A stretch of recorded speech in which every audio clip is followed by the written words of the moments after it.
Today, President Trump blasted, as we mentioned at the top, longtime ally and current D.C. Attorney General Jeanine Pirro, U.S. Attorney, because she moved to drop charges against former Olympian David Hearn, indicted for vandalizing the reflecting pool. CBS News Homeland Security correspondent Nicole Sganga is here with all the details. Nicole? So, look, Jeanine Pirro came to a factual conclusion that the president did not like. Let's take a look at what he said, then we can talk about what actually changed Pirro's mind and what some of the politics here are. Take a listen. They got carried away because the judge was extremely unfriendly to Jeanine.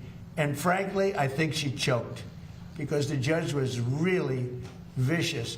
Instead of going after the people that did it, the judge went after her and went after her department. And I guess she choked.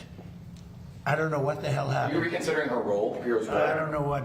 You're fake news. Don't ever talk again. I was disappointed with Jeanine Pirro. Really disappointed with Jeanine Pirro. She folded like an umbrella, and people get away with things, and it's a disgrace. Sounds like real job security for Jeanine Pirro. Really disappointed with Jeanine Pirro. What is this stuff about the vicious judge? What changed here, Major, is just the evidence. So Pirro's office says... What judges ask for after there's... Legally, an indictment only means a grand jury found probable cause. It doesn't relieve prosecutors of continuing that obligation to determine whether admissible evidence can sustain a conviction. Right. So what happened here was... And you have to share it with the defense. You have to share it with the defense. Pirro's office said only after Hearn was indicted did the Interior Department step forward, show records that showed essentially this rush job on the reflecting pool that a National Park Service engineer warned as early as June 11th that the quote-unquote overspray they were using on the pool's surface could leave the perimeter vulnerable to peeling, and that it was in the same general area that Hearn was accused of damaging. Pirro went to the pool herself on July 17th. She saw all of the damage. She saw it could not be reasonably attributed to Hearn here, and prosecutors concluded that this undermined both causation and also intent. In other words, this isn't Pirro doing Hearn a favor. This is once the government's own records determine the case, she had a professional obligation, as she states in the letter, to reassess it. Because under laws of evidence and judicial proceeding, this is what you have to do. And Major, we can look at this in two ways. Number one, evidence can still override politics, at least in this case, because the U.S. attorney here, one of Trump's closest and most visible allies, has actually contradicted the president here, acknowledging the weakness in her own case and moving to dismiss it.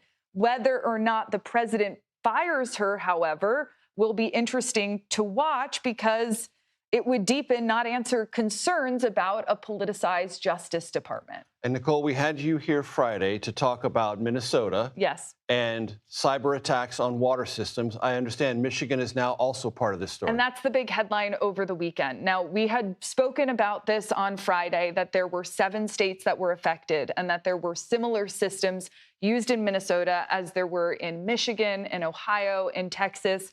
Well, now we've heard at least confirmation from one of those states. But the facts remain, though the attackers have targeted these very vulnerable internet-facing programmable logic controllers. That's the fancy device used to monitor or control equipment inside of water facilities. It remains the case that the operational consequences have been somewhat limited. Losses of water pressure, flooding, but no groundwater that has been tainted as of this point. We talked about this earlier, but the leading thought here is that this could have been an operational oops by whoever was behind this. In this case, experts I speak with say it is almost certainly the Iranians who were trying to do this stealthily and came up short once they changed IP addresses and passwords. Important. No catastrophic or even near dangerous results so far, but something we're going to keep a very close eye on. Absolutely. Nicole Sganga, thank you so very much.